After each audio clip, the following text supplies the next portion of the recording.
Sunday night ceremony was so wholesome. We had genuine speeches, inspiring winners, not too much preaching, a great host, and it really was an authentic night. And of course, we have the authentic Chris Bailey, who I know we will see at that ceremony in the future being honored one way or the other. Chris Bailey's here again to react to the Oscars. Chris, great to see you, buddy. What's going on? It's good to be back. I'm excited to talk about the results. It was a good ceremony. It was a really good ceremony, and I think wholesome sums it up perfectly. Obviously we didn't get, thankfully, honestly, we didn't get a crazy a crazy slap or something. We got a lot of jokes about it, but no violence at this year's ceremony. But we did get a lot of well-deserved wins, in my opinion, and I'm interested to talk about it because after it was over, I had time to reflect on some of the winners too. So I'm excited to talk about that. Yeah, and like you said, no real controversial moments, no wrong envelopes were given, and Yep. it's always a win when there's no violence in there. But what else did you think besides that and what we mentioned already? Is there anything else you like to add on what you thought of the award ceremony as a whole? Um, I thought, as a whole, really, I guess I can't say I was super surprised with many of the wins when it comes to the awards. Right. I thought the musical numbers were excellent. I love live performances, obviously, so it was cool seeing all of the numbers up for original score, seeing them performed live. That's always super exciting. A lot of work goes into that, so it's really cool that they get to do it on that stage. And then to be honest, I've never been a huge fan of Jimmy Kimmel. Mm-hmm. I don't mind. I think he's funny and I like him, but I've definitely gravitated towards other talk show hosts. I thought Yeah. he did a nice job. I thought he did a nice job for the most part with the jokes and stuff. Um, and then yeah, I don't know really what else. There wasn't anything like crazy happening. Mm-hmm. Overall, it was a pretty like front to back like standard ceremony, I would say. Yeah. Pretty standard. And a lot of awesome speeches from a lot of wonderful actors. Yeah, I think you summed it up perfectly. I personally do love Jimmy Kimmel. Always been a big fan, and I think he did a great job hosting, and this is third time hosting. Mm, And you can only say so many jokes as the first time, but I appreciate the show was moving, and they were able to fit all of the awards usual. Good to see like the sound categories get love, and I know they cut yeah, that last year, and then stuff like that, because it really is, as you know, it really is a village to produce, and getting the entire all the crews mentioned and properly honored was a win, and we yeah, appreciate whoever was producing it keeping it hands on. And why don't we talk about everything everywhere all at once had their yeah. special night to complete their awards show. And we'll get into the individual categories, but take it home best picture. The Daniels take home 3 statues themselves, I guess 6, in as a producer for best picture, director, and writing. Uh, Having 3 of the 4 major acting category wins, that was great. Yeah. I mean, what a great night for everything everywhere all at once. And one thing you mentioned and talked about for the show and this film, that this could be a movie that's really remembered for many generations. Mm. And I think them getting properly honored will prove Yeah, that once and for all it definitely tonight. cements that for sure. I mean, I think even if it didn't, just because you get or don't get an Oscar doesn't mean that your movie won't like stand the test of time. Right. Um, but obviously, it's nice to be recognized. So, I think No, it doesn't even. It was as I said, it's already huge. It's very well liked and well received by everyone. But I'm happy to see that it did so well. And crazy to also think about that.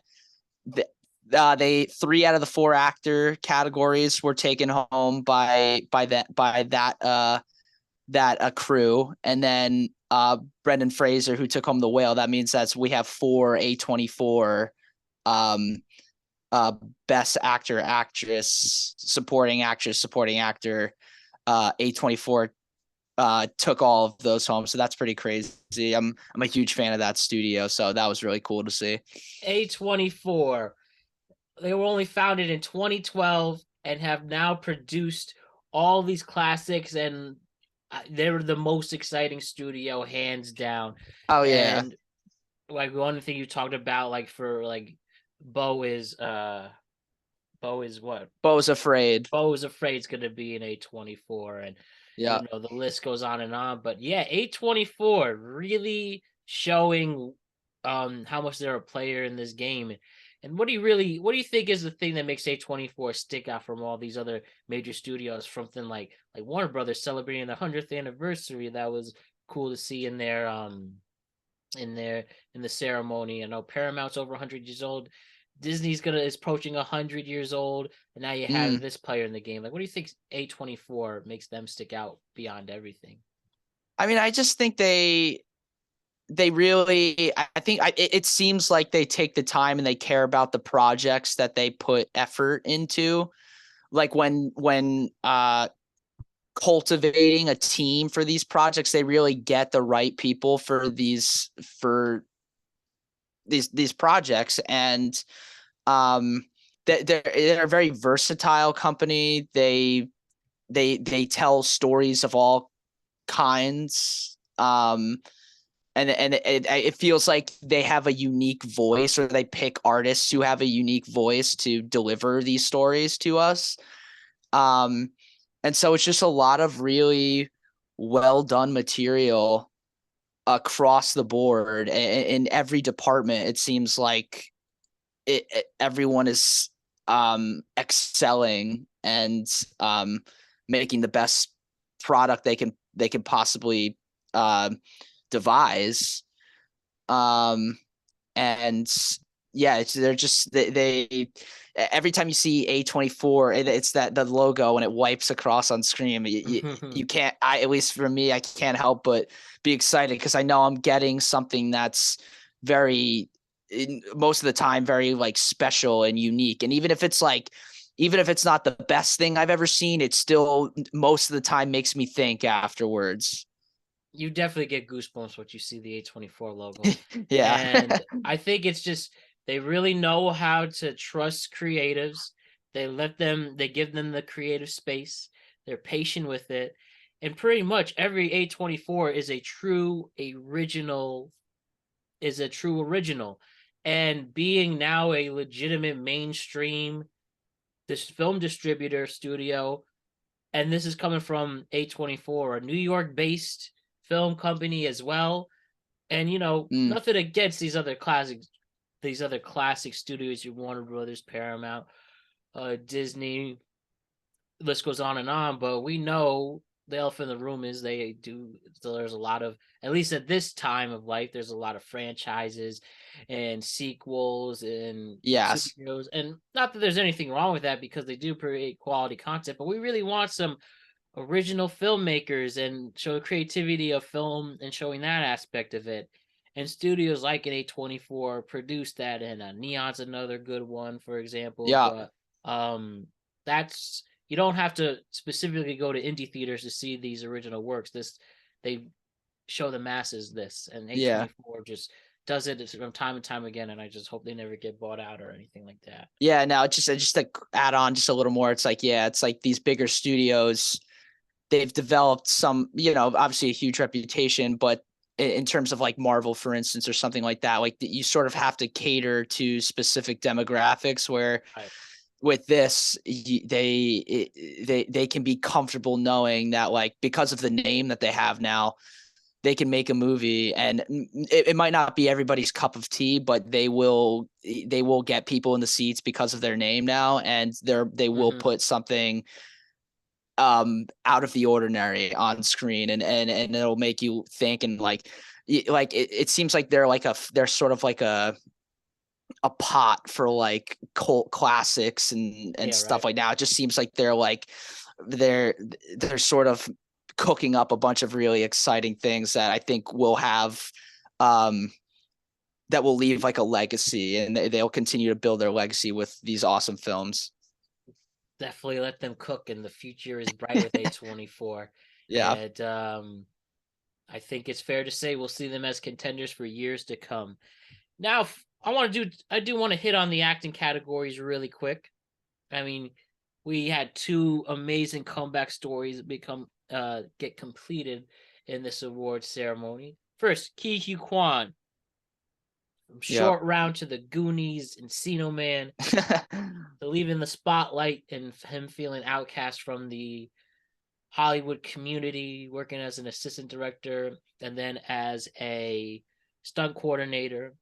And then he just, in one of the more inspiring stories and speeches you'll ever see, just wanted to come back and return 25 years later, whether it was the help of his wife or who he mentioned in his Oscar speech, Jeff Cohen, aka the kid from the Truffle Shuffle, who did the Truffle Shuffle, who's now a lawyer, who negotiated I learned just before the show, he negotiated his deal to get casted in this, and the Daniels gave him a chance, and now he's got an Oscar, and that was cool to see this major story, not only in the entertainment community, but throughout the news yesterday. He gets a very well-deserved Oscar. Tell me your thoughts seeing Ke Huy Quan hold that Oscar in his hands. It was great. I mean, it was funny. My mom texted me right after he won, just because I don't know if she was super familiar with him, but she was really moved by his speech. And I actually didn't. I had to watch his speech after the fact because because of coming home from work a little late, I had to I missed the beginning of the ceremony. But yeah, I mean, first of all, I mean, he was sort of it was clear that he was probably going to take it, and I think it's very well deserved. It's awesome. You just feel he's so like wholesome and kind. You can just tell he's a kind, like probably one of the kindest people in Hollywood, because you can just feel how hard he worked to get where he is now. And as you said, he, feeling like an outsider and then trying to break his way back into the industry. And it's crazy to think. I was reading up on a story I was unfamiliar with, that he didn't tell his family that he booked Everything Everywhere All at Once. When he booked it, he told them before the day before the trailer dropped, and the reason he did that was because he was unsure of his acting abilities, and he was like, I don't know if I'm good or not. Which is crazy because we've all seen it now, and he gives a beautiful performance. But it's awesome. I'm so happy for him, and he's a type of guy, type of person that like obviously we don't know him, but he oozes like such a love for his craft and for what he's doing and for the people around him, and it catches like a virus. Like it just makes me feel good for sure. And it's just an inspirational story. Short Round has an Oscar now. Why don't we talk about the other very inspiring acting win for males, where we see Brendan Fraser take home an Oscar for The Whale, playing Charlie. And now, coming into it, I heard and read, maybe Austin Butler is going to take it because, well, he's still playing Elvis. I think he's still speaking the voice actor. But, he really transformed into this iconic American figure. And I thought for a second, man, I want to be so. It might go to him, but ultimately, the right person I felt won. Brendan Fraser as Charlie, and the whole world smiled for a couple of minutes who saw it, especially the internet. And this guy, I'm sure you've grown up with. I sure have. A lot of our people our age, from Georgia the Jungle to the Mummy franchise to Looney Tunes Back in Action, or The Scout, Encino Man School Ties, and then his issues he had to deal with getting blacklisted, and then trying to work his way up slowly through TV, and then just Darren Aronofsky giving him this shot in a role of a lifetime, and now he is in a special group of male Oscar winners and a special list of people who've won Best Actor for males, and now he completed this comeback story. Why don't you tell me a little bit about your thoughts seeing Brendan Fraser win this? Fraser. Yeah, it was sort of similar to Key, where as you said, I grew up. The Mummy was big for me when I was younger. Mm-hmm. And it's just another person. Like this year, just seemed like the best people in the world were winning these awards. Yeah, like right. You can just tell they're just like kind, and there's no like. It seems as if they have no sort of self-absorbed bone in their body. Like they're just very, very gracious and very sweet, and it was great. As I said, I definitely his performance is what stuck with me after that movie. And I think from the start I had a feeling it was going to be him, and I'm happy it ended up going to him. Definitely. I think that was the right choice. So awesome. Yeah, the right choice indeed. And I mean, what a win. And I think it really shows, and I think those speeches really hit home that it really is about pushing, and you really can't accomplish these things how much you want it, and to prove to somebody who could give you that opportunity to show your skills and talents, just keep pushing. Sometimes it will take a very, very long time, but imagine the amazing feeling you get once you get on the other side and Yeah. knowing that you're good enough. Oh Yeah, it man. also makes me like with both of like Kia and Brendan's speeches, it's like it really makes you think like when you really start to think about all the things that they must have gone through to make it back to where they are, be like Right. content. Like it makes you step back and go like, wow, like, things really aren't that bad for me personally at this moment. So I shouldn't complain about the like things, because like I could have it worse. And like they were struggling clearly very hard at points of their life. So it's beautiful to see this sort of the trajectories of their career change, and that they're being recognized now for the good, talented people that they are. Look at that, and you can't take those Oscars away from them.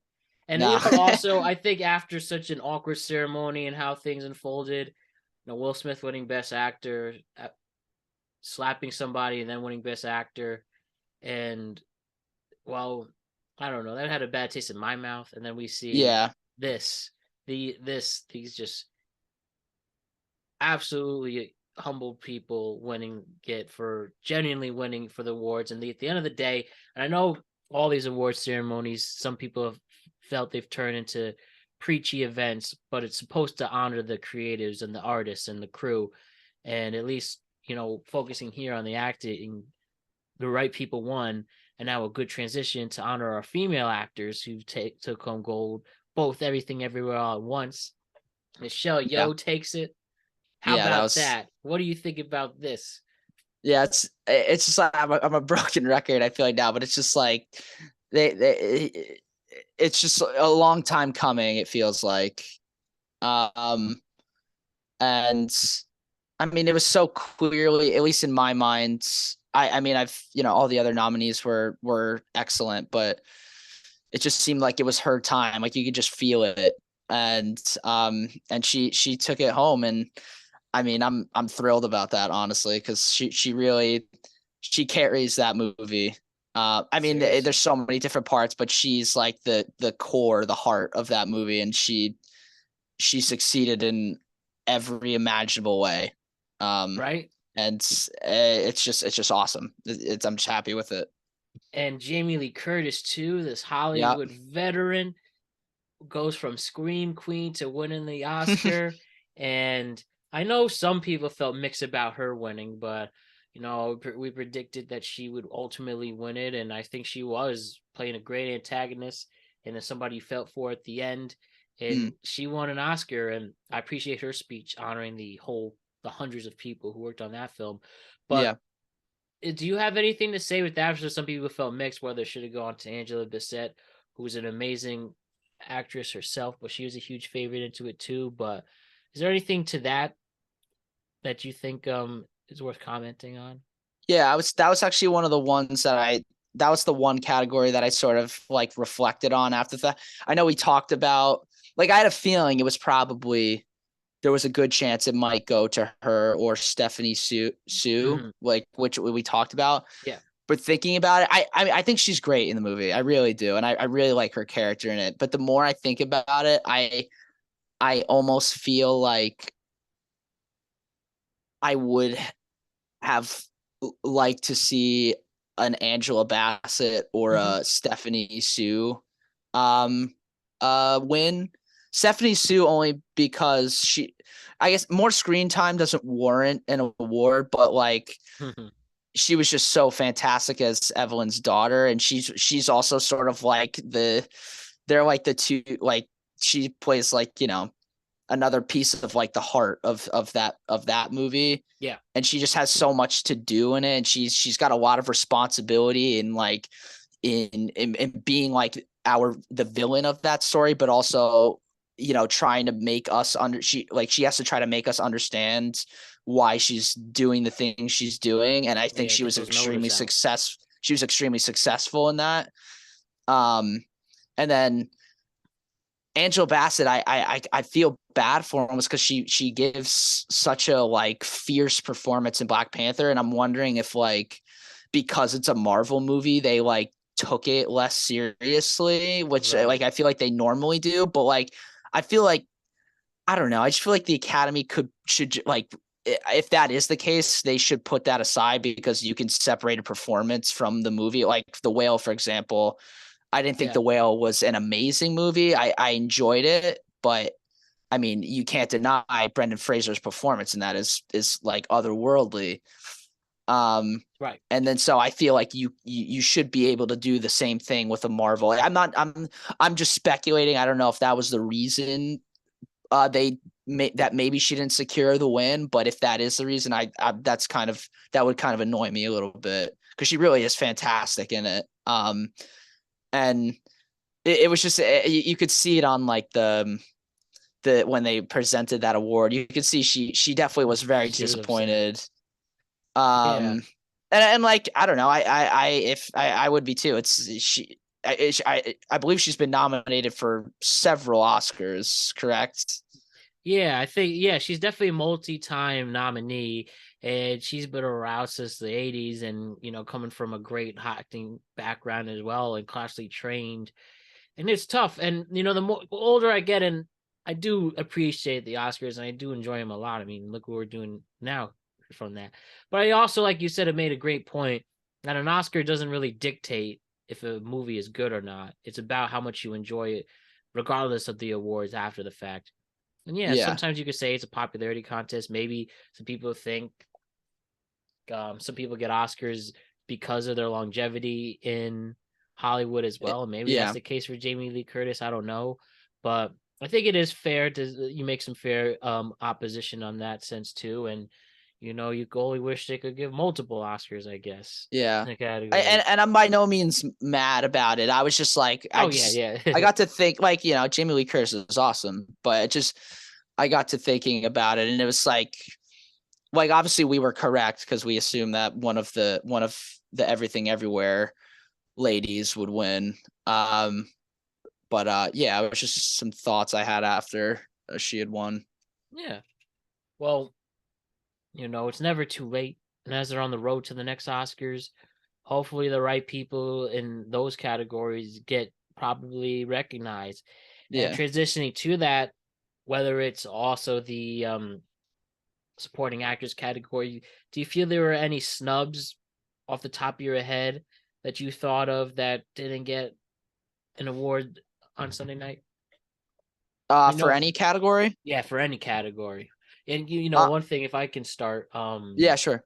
my, and I should have said this before, but this is, did you happen to see RRR on Netflix?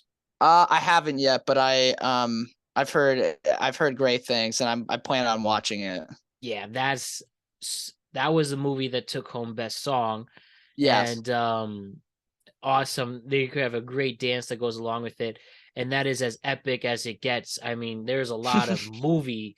It's, I mean, the way I explain, like, I don't know how to explain it.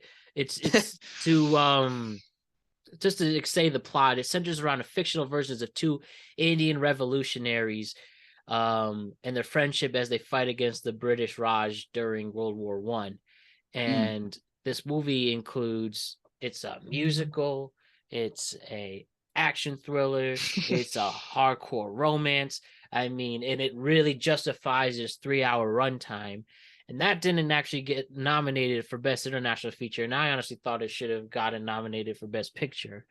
But I thought it should have won. It didn't even get nominated. And I think a major snub was that movie. But at least we got an awesome dance out of it, Nahu Nahu dance. And um, hopefully people make some TikToks with that because it's pretty cool. So that's one snub that comes to mind for me. What if any come to you? I don't think I had that many. Um, I think a big one for me, just in general, was I wanted the Batman to be nominated more, Yeah, honestly. Um, and I think they were nominated for effects or costume and makeup or something along those lines. And like obviously they didn't take anything, but that was a big one. Um, in turn, I don't really know. I think a lot of the ones I expected. I feel like I don't know. I was happy with the whatchamacallit, the Daniels winning best screenplay. mm-hmm. But I would have liked to also have seen Banshees take home an award too. I think that's just Yeah, me like trying to like give everybody a little piece of the pie. But yeah. Why not?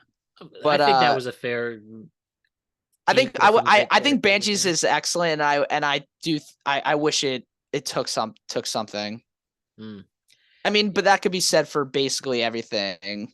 Like Yeah, essentially. Yeah, there was a lot of great movies that didn't really take home awards, and as we said at the end of the day, that's doesn't matter. But it would have been yeah. nice. And I think also adapted screenplay. I really would have liked Glass Onion to take that. It went to Women Talking. Again, Yeah. something I still haven't seen yet. I did happen to see over the weekend. Shit, why did I forget? Um, Sam Mendes' film with, Oh, Empire of Light. yeah, I thought it was fine. It I was yeah. It it was was fine. good. It was good. It was Um. good. I thought it could have been better. There were some moments of brilliance in it, but then the screenplay got all over the place. But I still liked it. Yeah. No. It's. I mean, it's a definitely a beautiful looking movie too, with Roger Deakins behind Yeah. the camera. And yeah, it's a it has a lot of touching moments, I thought. Mm-hmm. But yeah, but yeah, just a few stubs there. But as you said, don't really need an Oscar to justify how impactful your movie is. Mm, And I was looking at the best pictures over the weekend. I saw it, and I saw it specifically over the last decade, and I saw it like, yeah, this definitely earned it, like a Parasite. And then maybe there's like a Green Book, and there's like, was it good? But was the best picture good? And yeah. then looking through the slate there, but again, it's just hard. It's just hard. Or like, Yeah, but for sure. if anything, this is the Everything Everywhere All at Once Oscars. I think it had a great deserving night, and yeah, it's award season's already done just like that, and now we start the next road to Oscar '96. See if Cocaine Bear will take home a Best Picture nomination or other stuff like that. But Yeah, I mean, is there Yeah, anything for else you sure. have to say regarding the entire past year of movies, the ceremony, or anything else like that? One thing guess I should have touched on it when we were talking about stuff at the beginning. Um, but there was one thing that I heard about, and I guess I missed it when I was watching, but the in the in memoriam section, Mm, um, is obviously always very, touching, but a little sad every year, yeah, very obviously. somber. Um, but I had no idea the actor who plays in Triangle of Sadness, the woman, the model, like the main model.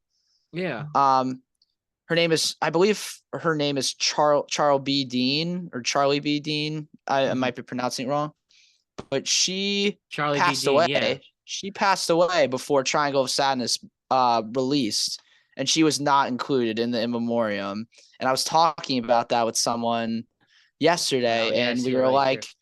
we were like, how it's just like crazy, like how someone who's nominated in a movie nominated for several awards isn't included in the in memoriam. Like, was that just like a mess up on someone's part, or did like I it's I it would just say seems it a little is. it just seems disrespectful. Yeah, it seems these in memoriams as the years go on, they really omit people, and they've really missed some people out. Like Paul Sorvino didn't get in, or stuff like that. I don't know. That really should be justified, and there Yeah, should be and apology there on that one. like I don't know, like I mean I would obviously like I wouldn't be surprised if like that's been done. Like I don't know if it's just like as you said, like omitting for time, which is like kind of fucked up. But Hmm. Yeah, you're um not wrong. Especially at least in a film where one of your leads in the best picture should properly get recognized like that. It's a shame. yeah. I don't Um know. but It's a real yeah, shame, but hopefully, like I there's said, some her legacy will always live on with this role and others. And also just remember, life's too short, and and it's too bad. And we please, for the rest of the time, please don't miss out on people who should be properly recognized in the in memoriam. mm.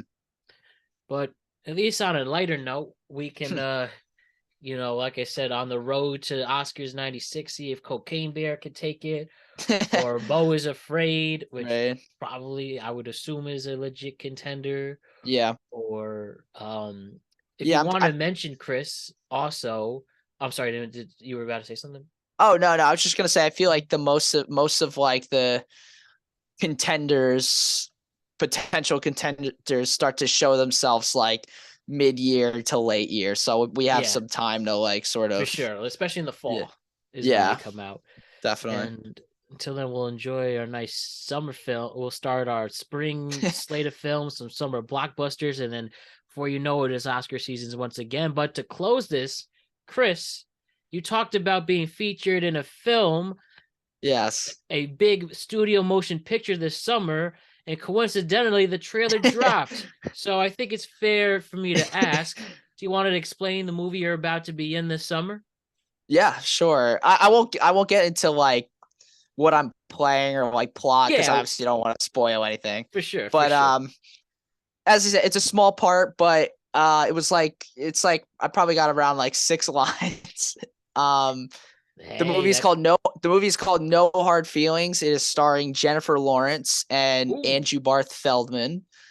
Um, and we got some other fantastic talent in there, like Ferris Bueller himself, Matthew Fat. Broderick, Yeah, I uh, saw that. Laura Benanti, who's a big Broadway star as Let's well as a TV go. film actor.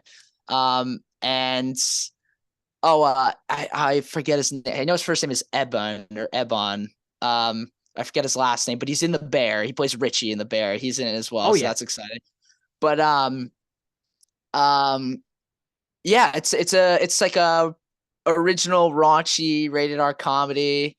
If you've seen the trailer already, you might already have an inkling of what it's about. But basically, it's about a townie from Montauk who is trying to get a car for the summer to pay for her house, and none of these are spoilers, by the way. This is all in the trailer. Yeah. And so in order to do that, a family is offering her a car, but she has to like sort of acclimate their son who's about to go to college into life, and he's very awkward. So the family wants her, Jennifer Lawrence's character, to get him out of his shell, basically. And then a bunch of chaos and shenanigans ensues. Let's go. Based on a true story. Nah, no, I'm kidding. unfortunately. But wow, Chris, what a great cast of characters, and you're a part of it. And you have some speaking lines. How incredible was it? Was it an enjoyable shoot? How was your whole experience filming that as a whole? Oh, it was great. It was really cool. It originally was supposed to be 2 days, but then because of I believe a COVID situation at one point, we did one day in September to November. We got to film on a beach, and that was also the first time I did an overnight shoot, which was interesting. We had gotten there at 5:30 p.m. the day before, and you sort of you see like where you're going to be shooting. They talk you through it a little bit, but then it was a lot of like waiting in the trailer. Mm-hmm. And then by the time we knew it, me and the two other people playing characters in the movie who we're all like friends, I guess. They brought us out at 2:30 in the morning, and then we finished at 5:30 a.m.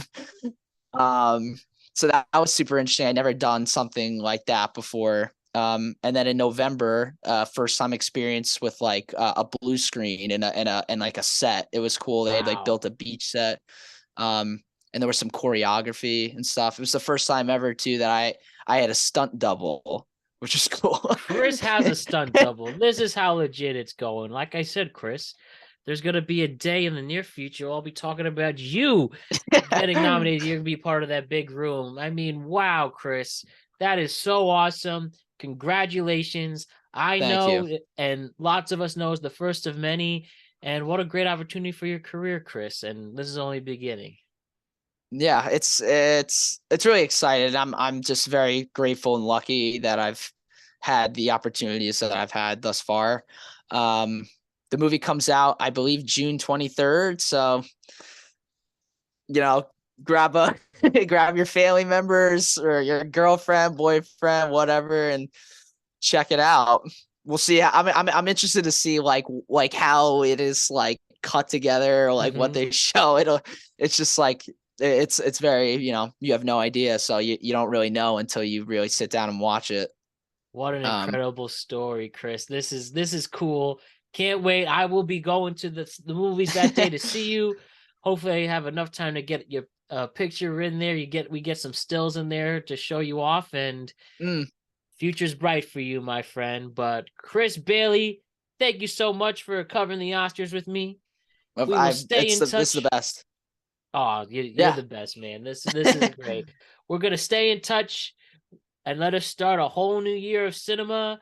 And I can't wait to see more roles you'll be in, a part of this world of cinema and Hollywood. Thanks a lot, man. It's a grind for sure, but I have faith, and I'm very thankful, as I said, for everything I've gotten to do so far. And we'll see what this year has in store. It's off to a good start, and yeah. Like I said, Cocaine Bear, one of the Best Picture nominees. We'll see if that happens. But besides that, Chris, I appreciate you, my friend, and we'll be seeing you really soon. That is a awesome, great man. Chris. Oh, sorry, my bad. Oh no, you're good. Sorry. Anyways, that is the great Chris Bailey. Check him out in his big movie. Say it one more time. No Hard Feelings. No Hard Feelings coming out June 23rd. And heck, if you need some press tour on that, we could talk about that when it drops in a few months. Sure. All right, I'll catch you later, Chris. Thanks again. Awesome. Thanks, Matt. Bye, guys.